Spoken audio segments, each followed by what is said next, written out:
Welcome back to the channel, and remember to click the subscribe button. We've got a big story to dive into, something that's sparking outrage, fear, and a whole lot of debate across the country. So grab a seat because this one is going to make you think. Just yesterday, the Trump administration rolled out something called Operation Midway Blitz in Chicago. Now, this wasn't some quiet little announcement. No, this was a surprise enforcement action that even the state's top leaders say they weren't told about in advance. Immigration and Customs Enforcement, or ICE, has begun sweeping through Chicago with the stated goal of targeting people with serious criminal backgrounds.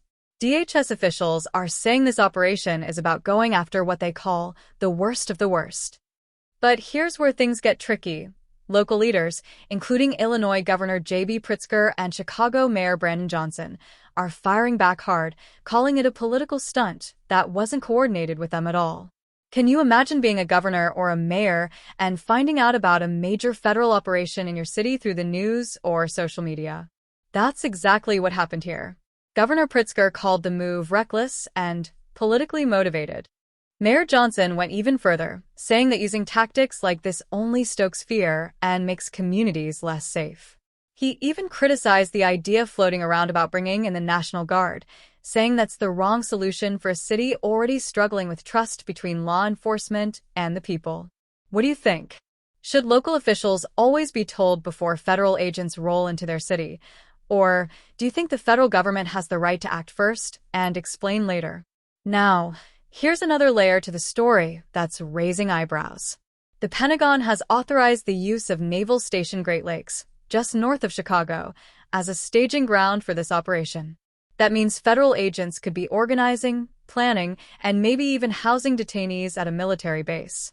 And if the president gives the word, there's the possibility that the National Guard or even active duty troops could get involved.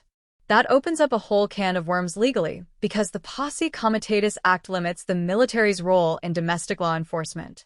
Critics say this could push those limits, maybe even cross them. So, here's a question for you. Should the military have any role at all in immigration enforcement inside U.S. cities? But beyond the politics and the legal debates, let's talk about the human side of this. In Chicago, immigrant communities are already on edge. Over the weekend, the annual Mexican Independence Day parade in the Pilsen neighborhood was unusually quiet. Families stayed home. Streets that are normally packed with music, food, and celebration turned into ghost towns. Why? Because people were afraid.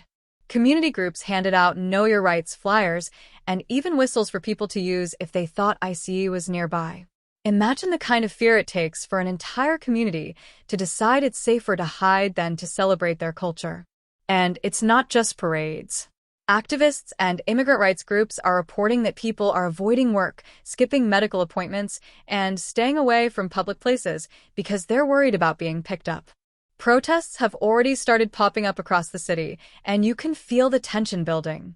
This isn't just about arrests, it's about the atmosphere of fear that spreads long before agents even knock on a single door.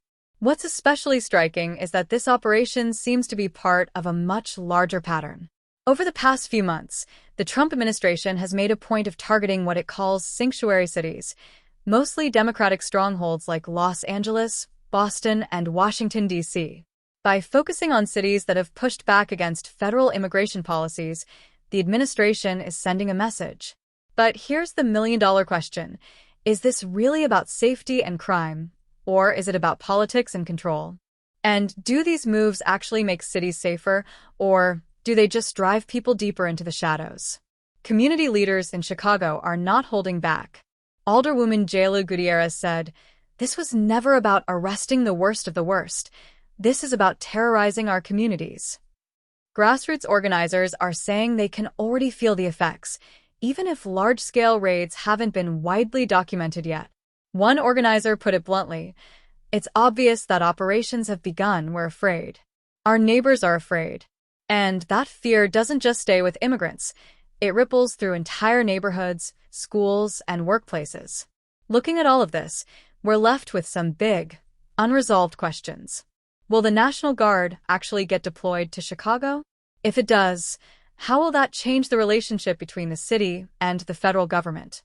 Could lawsuits challenge the legality of this operation in court? And maybe most importantly, what does this mean for ordinary families who now feel like they're living in the middle of a crackdown? So, I want to hear from you. What do you think about Operation Midway Blitz? Do you see it as a necessary step to enforce immigration laws and remove dangerous criminals? Or do you think it crosses the line and unfairly targets communities while inflaming political divides? Thanks for sticking with me through this breakdown. It's a heavy topic, but one that deserves our attention. If you found this video helpful, or if it got you thinking in a new way, do me a favor. Hit that like button, share this with a friend, and make sure you subscribe so you don't miss the next deep dive. Until next time, stay informed, stay thoughtful, and take care of each other.